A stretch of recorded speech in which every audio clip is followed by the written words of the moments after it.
नमस्कार मित्रों, Dzire point channel के एक नए वीडियो लेक्चर में मैं हूं अमित दुबे।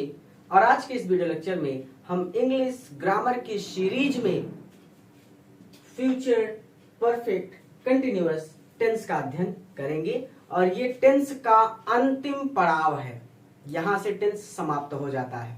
तो चलिए सबसे पहले बात करते हैं इसके पहचान की। लेकिन इस वीडियो लेक्चर में आगे बढ़ने से पहले मैं आप सबसे एक छोटा सा प्रॉमिस करता हूं कि जब ये वीडियो लेक्चर कंप्लीट होगा तो आपके लिए ये टॉपिक धुआं होने वाला है, यानी बहुत ही बारीकी से और बहुत सरल शब्दों में मैं आज आपको ये टॉपिक पढ़ाने वाला हूं। और आज के बाद ये टॉपिक आपके लिए बहुत बहुत बहुत ज्यादा सरल हो जाएगा। चलिए बात करते हैं पहचान की। तो इसकी पहचान तो बड़ी सरल है, लेकिन समझने का अंतर होता है थोड़ा सा। ज्यादातर मुख्य रूप से वाक्य के अंत में रहा होगा, रही होगी, रहे होंगे आता है। लेकिन कभी कभी इस चीज को घुमा फिरा के भी आपको देखने को मिल जाता है। तो ऐसा मिल जाता है कि ता रहेगा, ती रहेगी, ते रहेंगे, जैसे हम 3 साल से पढ़ते रहेंगे ये चीजें। ता रहेगा, ती रहेगी, ते रहेंगे। मैंने फिर से लिख दिया, दोबारा लिख दिया है, सॉरी। आ होगा, ई होगी, ए होंगे, आदि शब्द आते हैं। ठीक है, तो ये चीज जो मैंने ता रहेगा, ती रहेगी, ते रहेंगे, और यहां पर भी ता रहेगा, ती रहेगी, ते रहेंगे 2 बार लिख दिया है। आप इसको केवल 1 बार ही लिखेंगे। ठीक है, चलिए। आ होगा, ई होगी और ए होंगे, और आदि शब्द आते हैं तथा वाक्य में समय भी दिया रहता है। यानी जब आपने प्रेजेंट परफेक्ट कंटिन्यूअस टेंस पढ़ा था तब भी आपने देखा था कि वाक्य में समय रहता है, और जब आपने पास्ट परफेक्ट कंटिन्यूअस टेंस पढ़ा तब भी आपने देखा कि वाक्य में समय भी दिया रहता है। और इसमें भी आप देख रहे हैं कि वाक्य में समय भी दिया रहता है। जो बातें आप पहले से जानते हैं वो हमने नोट में लिखी है कि आई और वी के साथ आप शैल का प्रयोग करेंगे, और शेष सभी कर्ता के साथ आप विल का प्रयोग करेंगे। और यहाँ पर जो ये बात भी आप पहले से जानते हैं कि निश्चित समय के लिए सिंस का प्रयोग करते हैं तथा अनिश्चित समय के लिए फार का प्रयोग करते हैं। ये बात मैंने आपको प्रेजेंट परफेक्ट कंटिन्यूअस टेंस में भी बताई थी, पास्ट परफेक्ट कंटिन्यूअस टेंस में भी बताई थी। दोनों बार मैंने ये बातें आपको बताई हैं। निश्चित समय का सीधा सीधा मतलब कि एग्जैक्टली टाइम लिख देगा कि 1947 से, या फिर सोमवार से, या फिर ऐसे भी लिख सकता है कि समय बताया जा सकता है कि 1 बजे से, यानी घड़ी में एग्जैक्टली कितना बज रहा है वो बता देगा। सप्ताह का कौन सा दिन है वो बता देगा, या फिर कौन सा साल है वो बता देगा। तो ये होगा निश्चित। और अनिश्चित का मतलब होता है जैसे बता दे 3 साल से, 4 साल से, 8 साल से, एग्जैक्टली साल का नाम ना ले तो वो है अनिश्चित। एग्जैक्टली दिन का नाम ना ले, बता दे 2 दिन से, 3 दिन से, 4 दिन से, तो भी अनिश्चित। और समय एग्जैक्टली ना बताए 2 घंटे से, 4 घंटे से, 5 घंटे से, तो भी अनिश्चित। ये एकदम हवाई में बता रहा हूं मैं। अगर आपने पिछले वीडियो लेक्चर देखे हैं प्रेजेंट परफेक्ट कंटिन्यूअस टेंस के और पास्ट परफेक्ट कंटिन्यूअस टेंस के, तो आप ये बात जानते हैं। नहीं देखा तो जाकर देख लीजिए, इंग्लिश ग्रामर की प्लेलिस्ट में आपको ये वीडियो लेक्चर मिल जाएगा। एकदम आसान शब्दों में मैं आपको ऐसे बता रहा हूं कि निश्चित समय वो होगा जब एग्जैक्टली साल का नाम लिखा हो कि कौन सा साल है, 1947, 2001, 3001, जो भी हो, मतलब वो चीज एग्जैक्टली लिखी हो तो वो है निश्चित समय। एग्जैक्टली दिन का नाम लिखा हो कि सोमवार, मंगलवार, बुधवार, तो है निश्चित समय। घड़ी में एग्जैक्टली कितने बजे हैं, 1 बजे हैं, 2 बजे हैं, 3 बजे हैं, तो है निश्चित समय। लेकिन अगर आपको हवाई बताए कि 3 साल से, 5 साल से, 8 साल से, 10 साल से, तो अनिश्चित है। आपको हवाई बताए कि 3 दिन से, 5 दिन से, 8 दिन से, 10 दिन से, 15 दिन से, 20 दिन से, तो अनिश्चित है। आपको घड़ी का समय भी एग्जैक्टली ना बताए, बल्कि आपको बताए 2 घंटे से, 8 घंटे से, 10 घंटे से, 24 घंटे से, 48 घंटे से, तो भी हो गया अनिश्चित। समझ में आ गई बात? इसका रूल होता है, अफर्मेटिव सेंटेंस सबसे पहले पढ़ेंगे। इसका रूल होता है सब्जेक्ट प्लस विल या शैल, दोनों में से कोई एक लगेगा। ये प्लस तो घूमते घूमते कुछ ज्यादा ही लंबा आगे निकल गया है। प्लस विल या shall plus have been plus verb की फर्स्ट फॉर्म में I N G plus object plus since या for plus time plus other word plus full stop. एक वाक्य हमने ले लिया है, बहुत सरल सा वाक्य है कि मधु 3 साल से दिल्ली में रह रही होगी। तो वाक्य के अंत में आ गया रही होगी। ये देखिए, रहा होगा, रही होगी, रहे होंगे।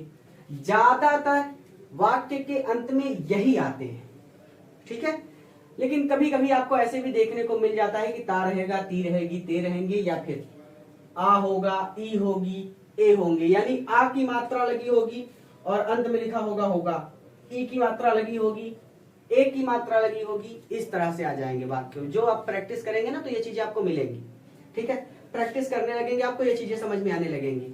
चलिए, मधु 3 साल से दिल्ली में रह रही होगी, तो सबसे पहले सब्जेक्ट लिखना है। तो सब्जेक्ट है, अरे मधु कहाँ जा रही हो, चलो भाई मधु। अब विल या सेल, जाहिर सी बात है कि आई और वी के साथ सेल लगाना है, सभी के साथ विल लगेगा तो वो विल लग जाएगा। हैव बीन लिख दिया मैंने, हैव बीन वर्ब की फर्स्ट फॉर्म रह रही होगी, रहना का होता है लिव, और उसमें लगाना है, देखिए जैसे लिव है ना, L I V E, live मतलब रहना। अब इसमें आई एन जी जुड़ेगा तो ये ई हट जाएगा, उसके स्थान पे आई आ जाएगा, तो ये हो जाएगा लिविंग। अब कहता है कि ऑब्जेक्ट लिखिए भैया, तो ऑब्जेक्ट का मतलब कहाँ रह रही होगी, दिल्ली में, तो इन दिल्ली। अब उसके बाद ये कहता है कि सिंस और फॉर लिखिए, तो टाइम को देखकर आपको सिंस और फॉर लगाना है। तो देखिए 3 साल से, एग्जैक्टली साल का नाम नहीं लिखा, यानी 2001 था या फिर 2003 था या फिर 1947 था, 1948 था, नहीं लिखा ना। ये तो हवा में बात कर रहा है 3 साल से, तो 3 साल से जब हवा की बात हो, टाइम अनिश्चित हो, तो लगता है फॉर, और उसके बाद 3 साल से तो 3 ईयर, और उसमें लग जाएगा यस, क्योंकि 1 से ज्यादा है तो 3 इयर्स। तो Madhu will have been living in Delhi for 3 years. क्या कठिन है इसमें, कुछ भी नहीं। करने का सेंटेंस एक और देख लेते हैं हम लोग, एग्जाम्पल नंबर 2। तो एक और एग्जाम्पल लिया है हमने, मधु सुधा के साथ 1947 से गीत गा रही होगी। बहुत सिंपल है, कुछ नहीं है। सबसे पहले सब्जेक्ट लिखना है, तो मधु यहाँ पे भी है, मधु यहाँ पे, ये 2 बार एक ही नाम आ गया, चलिए कोई बात नहीं। मधु विल या सेल, जाहिर सी बात है विल लगेगा, विल हैव बीन, चलिए भाई हैव बीन। वर्ब की फर्स्ट फॉर्म रही होगी कि ठीक पहले वर्ब है, तो गाना, तो इसका होता है गाना का सिंग, और उसमें लगेगा ING, तो सिंगिंग। ऑब्जेक्ट क्या गा रही होगी, गीत गा रही होगी, तो सिंगिंग अ सॉन्ग। अब सिंस या फॉर, लेकिन टाइम को देखते हुए, तो टाइम है 1947, एग्जैक्टली साल लिख दिया गया है, तो जाहिर सी बात है निश्चित समय है। तो जब टाइम निश्चित हो लगता है सिंस, तो ये हो जाएगा सिंस 1947। अब देखिए अदर वर्ड, हमने मधु लिख लिया, हमने 1947 से लिख लिया, गीत गा रही होगी लिख लिया, बच रहा है सुधा के साथ, तो ये हो जाएगा जब किसी के साथ की बात हो तो लगता है विथ, और यहां पर हो जाएगा सुधा, ये हो जाएगा फुल स्टॉप। तो Madhu will have been singing a song since 1947 with Sudha. कुछ भी इसमें ऐसा नहीं है जो समझ में ना आए, जाहिर सी बात है। अब चलेंगे निगेटिव सेंटेंस पर, होगा कुछ नहीं, बस विल और शैल के और हैव बीन के बीच में लग जाएगा नॉट, खत्म कहानी, और बन जाएगा निगेटिव सेंटेंस। तो पहले स्क्रीनशॉट ले लीजिए, फिर आगे चलते हैं। चलिए जल्दी से स्क्रीनशॉट लीजिए इसका। चलिए भाई निगेटिव सेंटेंस पर चलते हैं। अच्छा, हमने अभी तक यहाँ पर अफर्मेटिव ही लिखा है, तो हम इसको लिख देते हैं निगेटिव सेंटेंस। अब निगेटिव सेंटेंस का मतलब वाक्य में नहीं भी आएगा। जैसे एक ही वाक्य को हमने पहले लिया था कि मधु 3 साल से दिल्ली में रह रही होगी, अब हमने यहाँ पर वाक्य को कर दिया मधु 3 साल से दिल्ली में नहीं रह रही होगी। पहचान वगैरह सब कुछ सेम रहेगा, नोट्स वगैरह एकदम सेम रहेंगे, कुछ नहीं बदलेगा, सिर्फ रूल थोड़ा सा बदल जाएगा कि सब्जेक्ट प्लस विल या shall plus not, plus have been, plus verb की फर्स्ट फॉर्म में ING, plus object, plus since या for, plus time, plus other word, plus full stop. वाक्य हमारा है मधु 3 साल से दिल्ली में नहीं रह रही होगी, तो नहीं आ गया यानी निगेटिव हो गया। अब इसको कैसे करेंगे, सबसे पहले सब्जेक्ट लिखेंगे, तो सब्जेक्ट है मधु, ध्यान रखिएगा मधु का M कैपिटल, विल लगेगा मधु के साथ, तो ये हो जाएगा विल। देखिए विल और शैल के तुरंत बाद नॉट लगाना है, तो हम यहाँ पे नॉट लगा देंगे, और नॉट के तुरंत बाद हैव बीन लगाना है, तो हम यहाँ पे हैव बीन लगा देंगे। फिर वर्ब की फर्स्ट फॉर्म वही लिविंग, उसमें ING जुड़ गया, लिविंग। ऑब्जेक्ट कहाँ रही होगी, दिल्ली में, तो इन दिल्ली, क्लियर है। तो Madhu will not have been living in Delhi.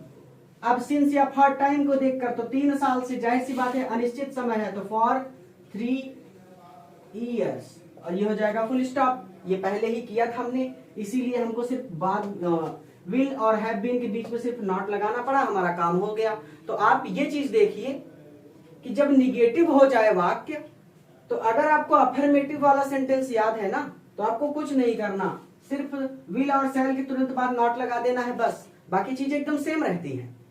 तो ये जो रूल वगैरह याद करने में दिक्कत होती है बच्चों को, कोई दिक्कत होनी ही नहीं चाहिए। अफर्मेटिव का रूल याद कर लीजिए, हेल्पिंग वर्ब के तुरंत बाद नॉट लगा दीजिए तो निगेटिव बन जाएगा, बात खत्म हो जाती है। अब ये है, हम 2001 से मैदान में क्रिकेट नहीं खेल रहे होंगे, तो जाहिर सी बात है सबसे पहले सब्जेक्ट लिखना है, तो हम का होता है वी। अब ध्यान रखिए वी के साथ शैल लगेगा, तो अब यहाँ पे शैल लग जाएगा, शैल तुरंत लगेगा नॉट, तुरंत लगेगा हैव बीन। यहां तक तो कुछ सोचना ही नहीं है, जो चीजें पहले से लिखी है उनको लिख देना है बस। फिर वर्ब की फर्स्ट फॉर्म में आईएनजी, तो खेलना, खेलना का होता है प्ले, उसमें लगेगा आईएनजी, तो ये हो जाएगा प्लेइंग। ऑब्जेक्ट, क्या खेल रहे होंगे, क्रिकेट, क्रिकेट। अब we shall not have been playing cricket, यहां तक तो ऑब्जेक्ट से हमने निपट लिया। अब मैदान में, ये तो अदर वर्ड में चला जाएगा। अब हमको टाइम देखना है, देखिए यहाँ पे सिंस या फॉर लगाना है टाइम को देखकर, तो टाइम है 2001, यानी जाहिर सी बात है कि सिंस लगेगा क्योंकि समय निश्चित है, सिंस 2001, तो सन 2001 से। अब बच रहा है मैदान में, तो ये हो जाएगा in the FIELD field, full stop.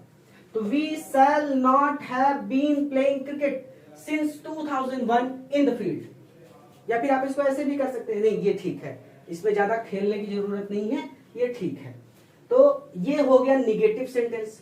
कुछ एग्जांपल्स मैं आपको दूंगा, लेकिन अभी नहीं, एकदम लास्ट में। अभी हम चीजों को सीख रहे हैं, तो हम इनको ज्यादातर इसमें जूझते नहीं है, जूझना नहीं है। अब हम बात करते हैं इंट्रोगेटिव सेंटेंस की। तो आप जानते हैं इंट्रोगेटिव दो प्रकार के होते हैं, एक होता है इंट्रोगेटिव सेंटेंस फर्स्ट, एक होता है इंट्रोगेटिव सेंटेंस सेकंड। तो क्या करेंगे, विल और शैल के स्थान पे सब्जेक्ट को लिख देंगे और सब्जेक्ट के स्थान पे विल और शैल को लिख देंगे, हो जाएगा इंट्रोगेटिव सेंटेंस फर्स्ट का रूल। और यहां पे लास्ट में लगा देंगे क्वेश्चन मार्क। तो पहले इतना स्क्रीनशॉट ले लीजिए, फिर हम आगे चलते हैं। चलिए बात करते हैं इंट्रोगेटिव सेंटेंस की। तो ये है इंट्रोगेटिव, INTERROGATIVE, इंट्रोगेटिव। मीनिंग तो आती ही होगी, नहीं आती तो आप थोड़ा सा हमने खींच कर लिख दिया है कि INTERROGATIVE सेंटेंस। आज थोड़ी तबीयत खराब है, इसी वजह से स्लो पढ़ा रहे हैं, ठीक है, तो थोड़ा एडजस्ट करना है आपको। सेंटेंस, उसके बाद रूल होता है इसका, विल या shall plus subject plus not plus have been plus verb के फर्स्ट फॉर्म में I N G plus object plus since या for plus time plus other word plus question mark. ध्यान रखना, ये इंट्रोगेटिव सेंटेंस फर्स्ट का रूल है। आपको पता है इंट्रोगेटिव सेंटेंस दो प्रकार के होते हैं, एक को कहते हैं फर्स्ट, एक को कहते हैं सेकंड। फर्स्ट वो है जिसका उत्तर आप केवल हाँ या नहीं में दे सकते हैं। पूरा का पूरा टेंस पढ़ाते हुए सिर्फ यही समझाया है कि इंट्रोगेटिव फर्स्ट जो होता है उसका उत्तर हम केवल हाँ या नहीं में दे सकते हैं। इंट्रोगेटिव सेकंड जो होता है उसका उत्तर हम हाँ या नहीं में नहीं दे सकते, बल्कि वहां पे रीजन बताना होता है। चलिए, तो पहला वाक्य है, क्या मधु 3 साल से दिल्ली में रह रही होगी। इसी एक वाक्य को अब हम दूसरी तरह से करेंगे, यानी इंट्रोगेटिव बनाकर करेंगे। एक ही वाक्य को कई तरह से करना सिखा रहा हूं ताकि आपको चीजें समझ में आ जाए। सबसे पहले क्या मधु है, तो क्या मधु 3 साल से दिल्ली में रह रही होगी। आप देखिए, अगर किसी ने आपसे पूछा कि क्या मधु 3 साल से दिल्ली में रह रही होगी और आप कहते हाँ, तो सामने वाला व्यक्ति समझ जाएगा कि हाँ रह रही होगी। और अगर आप कहते नहीं, तो सामने वाला व्यक्ति समझ जाएगा कि नहीं रह रही होगी। जाहिर सी बात है। तो चलिए अब देखिए इस वाक्य को, सबसे पहले विल या शैल लगेगा। सब्जेक्ट को देखते हुए, तो सब्जेक्ट कौन है, मधु। तो मधु को देखिए, मधु के साथ क्या लगेगा, विल। जाहिर सी बात है विल लगा देंगे, फिर मधु लग जाएगा, फिर नॉट है। नॉट का खेल, अगर पिछले वीडियो लेक्चर नहीं देखे तो पहले जाकर पिछला वीडियो लेक्चर देखिए, फ्यूचर परफेक्ट का ही देखिए, फ्यूचर परफेक्ट टेंस का ही देखिए। ये जो नॉट का खेल है वो ये है कि अगर इस सेंटेंस में आपको कहीं पर नहीं मिल जाए तो ये नॉट लगा देना है, और अगर नहीं ना मिले तो नॉट को छोड़ दीजिए। तो इस पूरे वाक्य में कहीं पर भी नहीं है तो हम नॉट को छोड़ देंगे, हैव बीन लगा देंगे। हैव बीन वर्ब की फर्स्ट फॉर्म, लिविंग, कहाँ रह रही होगी, इन दिल्ली। ये तो याद हो गया होगा ना, 3 साल से, फॉर 3 years, और ये हो जाएगा क्वेश्चन मार्क। तो will Madhu have been living in Delhi for 3 years, ये हो गया। क्या मुकेश 2003 से विद्यालय नहीं जा रहा होगा। अब इसको देखिए ये कैसे होगा। सबसे पहले सब्जेक्ट को देखकर लगाएंगे हम विल या शैल। तो सब्जेक्ट है मुकेश, तो जाहिर सी बात है विल लगेगा, तो ये हो गया विल। अब सब्जेक्ट, तो सब्जेक्ट है मुकेश, ये हो गया, ये यस है, ठीक है मुकेश। अब नॉट, अब इसमें नॉट हमको लगाना है क्योंकि इस वाक्य में नहीं आ गया, तो हम नॉट लगा देंगे, ठीक है। हैव बीन लिख देंगे, हैव बीन। वर्ब की फर्स्ट फॉर्म जाना, तो गो, उसमें लगेगा आईएनजी, गोइंग। कहां जा रहा होगा, ऑब्जेक्ट पूछ रहा है ना, तो टू स्कूल। तो मुकेश 2003 से विद्यालय नहीं जा रहा होगा, तो will Mukesh not have been going to school. अब टाइम को देखते हुए सिंस या फार, तो टाइम है 2003, जाहिर सी बात है निश्चित समय है, तो लगेगा सिंस 2003 यानी 2003, और ये हो जाएगा क्वेश्चन मार्क। अब ध्यान से समझिए, थोड़ा सा मैं तेजी से चल रहा हूं क्योंकि सर बहुत दर्द कर रहा है, लेकिन मैं क्लास ले रहा हूं, तो ध्यान से समझिए इस बात को। ये वाला जिसमें नॉट नहीं आया इसको बोलते हैं इंट्रोगेटिव सेंटेंस फर्स्ट, और ये वाला जिसमें नॉट आ गया इसको बोलते हैं interrogative negative sentence first. Negative अब पढ़ाने के लिए टीचर बहुत ज्यादा घुमाते हैं बच्चों को, तो मैंने एक ही चीज में आपको बता दिया कि अगर वाक्य में आपको नहीं भी मिल जाए तो सब्जेक्ट के तुरंत बाद नॉट लगा दिया करिए, आपका काम खत्म। और अगर वाक्य में आपको नहीं ना मिले तो इस नॉट को भूल जाया करिए, अर्थात इस नॉट को छोड़ दीजिए। मधु के बाद देखिए यहाँ पे हमने नॉट नहीं लगाया, लेकिन इस वाले में वाक्य था तो हमने मुकेश के तुरंत बाद नॉट लगा दिया। यानी अगर वाक्य में नहीं भी मिल जाए और वो इंट्रोगेटिव का हो तो सब्जेक्ट के तुरंत बाद नॉट लगा देना है, और अगर नहीं ना मिले तो सब्जेक्ट के तुरंत बाद नॉट नहीं लगाना है, काम खत्म। तो ये एक रूल याद करेंगे तो आपका दो काम हो जाएगा, आपका इंट्रोगेटिव फर्स्ट का सेंटेंस भी बन जाएगा और आपका इंट्रोगेटिव निगेटिव सेंटेंस का भी first, interrogative negative sentence first का भी वाक्य आपसे बन जाएगा। ये होता है पढ़ने का तरीका, एक बार पढ़िए पूरे के पूरे वाक्यों को लपेट लीजिए। तो अब अगर आपको कहीं पर भी मुकेश के तुरंत बाद नॉट मिले यानी वो है इंट्रोगेटिव निगेटिव सेंटेंस। अब ये फर्स्ट का है या फिर सेकंड का, वो चीज आप देखकर पहचानेंगे। अगर आप उसका उत्तर हाँ या नहीं में दे पा रहे हैं तो फर्स्ट है, और हाँ या नहीं में नहीं दे पा रहे हैं तो सेकंड है। चलिए ये दो वाक्य हमने इसके भी कर लिए। अब चलते हैं इंट्रोगेटिव सेंटेंस सेकंड पर। सेकंड में कुछ नहीं होगा, यहीं पर आगे मैं लिख दूंगा QW प्लस। चलिए पहले स्क्रीनशॉट ले लीजिए, फिर मैं सेकंड कराता हूं आपसे।